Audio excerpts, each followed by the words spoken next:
सब मेहमानों को विदा करने के बाद रवि के शरीर का पोर-पोर दुख रहा था। शादी में खूब रौनक थी, पर अब सब मेहमानों के जाने के बाद पूरा घर भाई-भाई कर रहा था। सोचा एक चाय पीकर थोड़ी-सी थकान कम कर ली जाए और फिर एक रवि ने अपनी मम्मी अनीता को आवाज़ दी, "मम्मी, एक कप चाय बना दीजिए।" फिर रवि मन ही मन सोचने लगा कि आरती से भी पूछ लें, बेचारी नए घर में पता नहीं कैसा महसूस कर रही होगी। रवि ने धीरे से दरवाज़ा खटखटाया तो आरती ने महीन सी आवाज़ सुनाई दी, "कौन है?" रवि बोला, "आरती, मैं हूँ।" अंदर जाकर देखा, आरती एक हल्के बादामी रंग का सूट पहने खड़ी थी। ना होठों पर लिपस्टिक, ना आंखों पर काजल, ना कोई और साज श्रृंगार। ऐसा नहीं था कि रवि कोई पुरानी सोच रखता था, पर आरती के चेहरे पर वह खुशी नहीं थी जो नई दुल्हन के चेहरे पर रहती थी। रवि ने चिंतित स्वर से कहा, "ठीक तो हो आरती, चाय पियोगी?" "नहीं, मैं चाय नहीं पीऊंगी।" और ये कहते हुए आरती का स्वर इतना सपाट था कि रवि उल्टे पैर लौट गया। मन ही मन रवि सोच रहा था कि न जाने कैसी लड़की है। उसने तो सुना था कि पत्नी आने से पूरे जीवन में खुशी की बहार हो जाती है, पर आरती तो न जाने क्यों इतनी सिमटी सिमटी रहती थी। रात को रवि कितने अरमान के साथ आरती ने सारी बातें करनी थी, पर उसने देखा आरती गहरी नींद में सोई हुई थी। रवि को थोड़ी निराशा हुई, पर फिर लगा हो सकता है बेचारी थक गई होगी, वैसे भी पूरी उम्र पड़ी है बात करने के लिए। अगले दिन रवि अपने दोस्त को अमित से ये बात बोल दी कि अमित हंसते हुए बोला, "हर कोई तुम्हारी तरह बातों में शताब्दी एक्सप्रेस तो नहीं हो सकता, कुछ समय तो एडजस्ट हो जाएगी। वैसे भी लड़की अपना घर परिवार सब कुछ छोड़ कर आती है, तो उन्हें एडजस्ट होने में कुछ समय तो लगता है।"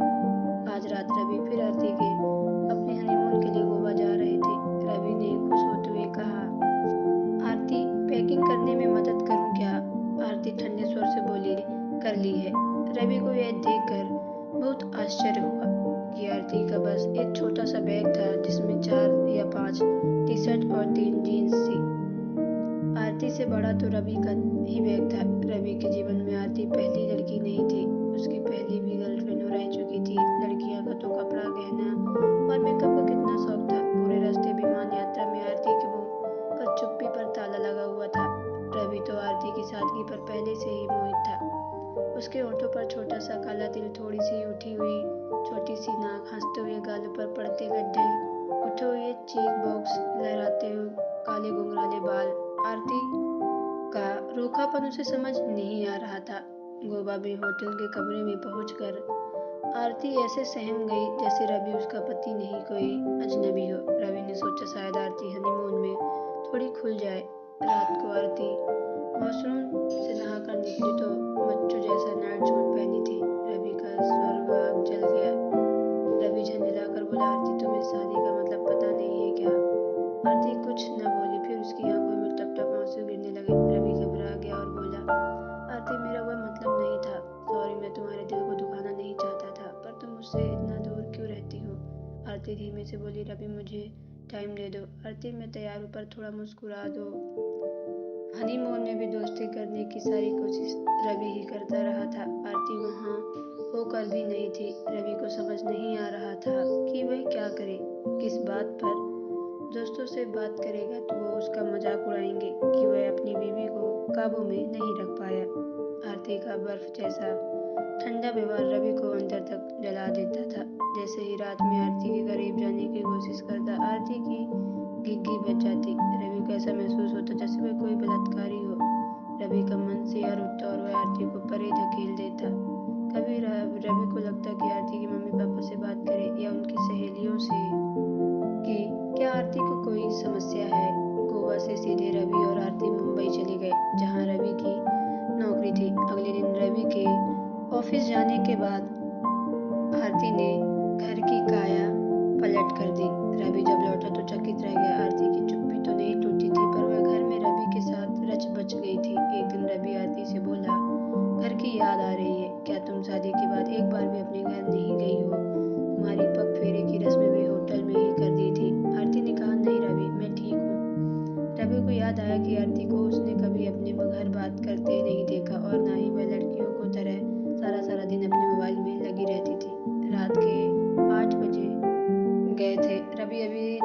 तक वो दफ्तर नहीं आया था और आरती बेचैनी से रवि की प्रतीक्षा कर रही थी। जैसे ही रवि ने घंटी बजाई, आरती दौड़ आई और बोली, कहाँ चले गए थे? रवि मुस्कुराते हुए बोला कपड़े बदल लो, चलो आज हम लोग डिनर के बाहर चलते हैं। आरती एक सादा सा कॉटन का सूट पहनने के लिए निकली थी, तभी रवि बोला, रुको रुको। फिर से शिफॉन का मेहरून रंग का गाउन निकाल कर आरती को दे दिया और साथ में मोतियों का सेट। जब आरती तैयार होकर आई तो रवि बोला, आरती आज इतनी सुंदर लग रही हो कि आंखें नहीं ठहर रही। मेरी आरती शर्माते हुए बोली, रवि तुम कुछ भी बोलते रहते हो। रवि कार ड्राइव करते हुए सोच रहा था कि शुक्र है कम से कम आरती हंसी। डिनर करते हुए रवि ने आरती से उसके शौक और दोस्तों के बारे में बातचीत करी, पर परिवार की बात करते ही आरती चुप हो गई। रवि को इतना तो समझ में आ गया था कि कोई बात तो है जो आरती अपने परिवार से जुड़ी हुई है। एक माह बीत गया था, आरती बोलती तब भी वो कम ही था, परंतु इस जीवन में रच बस गई थी। रवि की मनपसंद को आरती जान चुकी थी। खाने में क्या बनाना है जैसे छोटी सी बात से वह रवि के 10 बार पूछती थी। कोई भी फैसला आरती अपने आप लेने से सक्षम नहीं थी। रवि धीरे धीरे आरती को घर के साथ साथ बाहर के काम भी जिम्मेदारियां देने लगा था। जो आरती घर से बाहर पैर निकालने में पहले 10 बार झिझकती थी, अब वही मुंबई में हर कोने से परिचित थी। ऐसे ही सब काम होता रहा, परंतु आरती और रवि का रिश्ता अब भी उतना ही अपचौरित था। देखते देखते करवा चौथ का त्योहार आ गया था। रवि ने आरती के लिए मम्मी के कहे अनुसार साड़ी, गहने और चूड़ियां ले आया था। करवा चौथ से एक दिन पहले ही वह शाम को ही आ गया था। उसने आरती को कुछ नहीं करने दिया, उसके हाथों में मेहंदी लगवाई और रात को खाना बाहर से पैक करवाया। रात में रवि ने आरती को अपने हाथों से खाना खिलाया तो आरती बोली, Ravi I am sorry, I am very happy. Ravi बोला, आरती मैं कब हैप्पी बनूंगा? आरती रवि की बात सुनकर एकदम से सकपका गई। करवा चौथ की रात को आरती इतनी सुंदर लग रही थी कि रवि अपने आप को रोक नहीं पाया। आरती के बर्फ जैसे ठंडे शरीर को बाहों में लेते हुए सिर उठा। अब तो रवि को ये लगने लगा था कि शायद वही नामर्द है जिस कारण आरती को वह उत्तेजित नहीं कर पाता। रवि इतना परेशान हो चुका था कि उसने फैसला कर लिया कि वह 3-4 दिन के लिए कोलकाता चला जाएगा। जब उसने आरती को बताया कि आरती अपना सामान भी रखने लगी, तभी रवि बोला, आरती मैं जा रहा हूँ, तुम नहीं।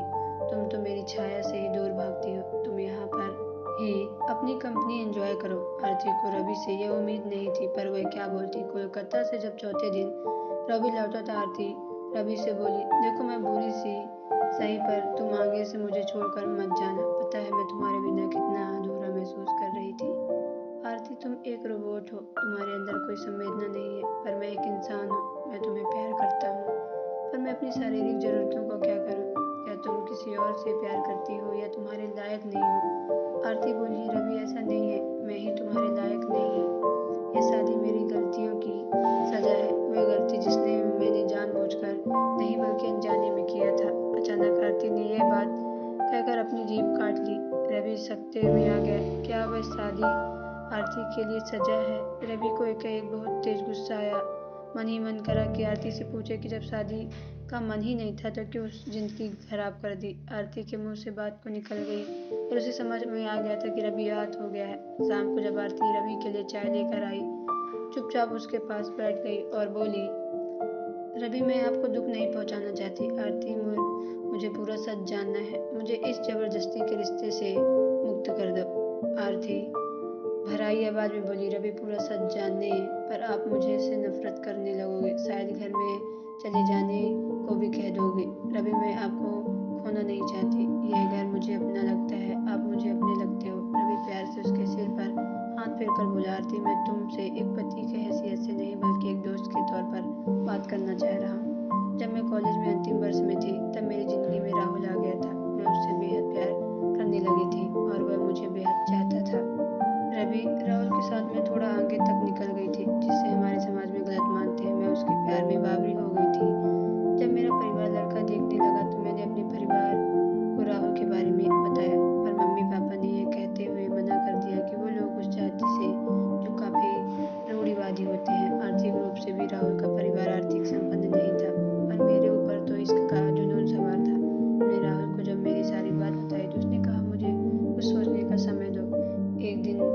मुझे पता चला कि आप लोग मुझे मिलने आ रहे हैं तो मैं रात को घर से निकल गई और राहुल के फ्लैट में पहुंच गई। राहुल मुझे इस तरह देख रहा था, हक्का बक्का रह गया। उसके दो और दोस्त जो वहीं साथ में रहते थे मुझे अजीब तरह नज़रों से देख रहे थे। फिर राहुल मुझे एक कमरे में ले गया और बोला कि चलो आज फिर से सुहाग रात मना लेते हैं। मैं घबरा गई और बोली कि राहुल प्लीज़ अभी नहीं, तुम कुछ भी करो और मुझे अपना बना लो, मैं तुम्हारे अलावा किसी और के बारे में सोच भी नहीं सकती। इस पर राहुल हंसते हुए बोला कि जान वही तो करने की कोशिश कर रहा हूँ। मैंने जैसे ही राहुल को धक्का दिया तो वह तिलमिला उठा और बोला कि निकलो यहाँ से, मैंने कोई धर्मशाला नहीं खोल रखी है, जाकर पहले सेक्स एजुकेशन से लो, शादी वादी के बारे में सोचना। यहाँ ठंडी हो तुम, पहले फिर भी एक लाश की तरह पड़ी रहती थी। जब मैं राहुल के हाथों में अपमानित होकर अपने घर पहुंची तो मम्मी ने मुझे आड़े हाथों लिया, भैया ने 3-4 थप्पड़ में लगा दिया, पापा ने मुझे नफरत भरी नज़रों में देख रहे थे। सबने मुझे चरित्रहीन गिरी हुई लड़की मान लिया। किसी ने मुझसे बात नहीं करी। मैं अंदर ही अंदर घुटती रही, चाहती थी कोई तो मुझसे बात करे, मेरे साथ मेरे दर्द को बांटे।